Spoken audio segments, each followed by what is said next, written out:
চলো আজ বানাবো পটল চিংড়ি। তার জন্য আমি কড়াইতে পরিমাণ মতন সর্ষের তেল গরম করে নিয়ে আলুর টুকরোগুলোকে নুন আর হলুদ দিয়ে একটু ভেজে নেব।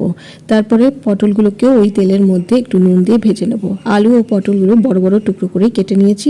আর এদিকে নুন আর হলুদ দিয়ে চিংড়ি মাছ মাখিয়ে নিয়ে হালকা করে ভেজে নেব। এবার ওই তেলের মধ্যে দিয়ে দেবো একটা তেজপাতা ও গোটা গরম মশলা ফোড়নে। তারপর একটু নাড়াচাড়া করে পেঁয়াজ কুচো দিয়ে দেবো। পেঁয়াজটা একটু ভাজা ভাজা হয়ে গেলে দিয়ে দেবো আদা রসুন পেস্ট। আদা রসুনের কাঁচা গন্ধটা চলে গেলেই দিয়ে দেবো টমেটো পেস্ট। একটু ভালো করে কষিয়ে নিয়ে দিয়ে দেবো হলুদ গুঁড়ো, জিরে গুঁড়ো, ধনে গুঁড়ো, ঝালের জন্য লাল লঙ্কা গুঁড়ো ও রঙের জন্য কাশ্মীরি লাল লঙ্কা গুঁড়ো। একটু জল দিয়ে ভালো করে মশলাটা কষিয়ে নিয়ে তারপর ভেজে রাখা আলু ও পটল দিয়ে দেবো। আলু পটল একটু মশলার সাথে কষিয়ে নিয়ে স্বাদ মতো নুন দিয়ে দেবো। তারপর পরিমাণ মতন জল দিয়ে ঢাকা চাপা দিয়ে একটু ফুটিয়ে নেবো। এই আলু পটল একটু সেদ্ধ হয়ে গেলে তারপরে ভেজে রাখা চিংড়ি মাছগুলো দিয়ে দেবো। তারপর উপর থেকে একটু ঘি দিয়ে দেবো। এবার স্বাদটা ব্যালেন্সের জন্য চিনি দিয়ে দেবো। ব্যাস তৈরি হয়ে গেল পটল চিংড়ি।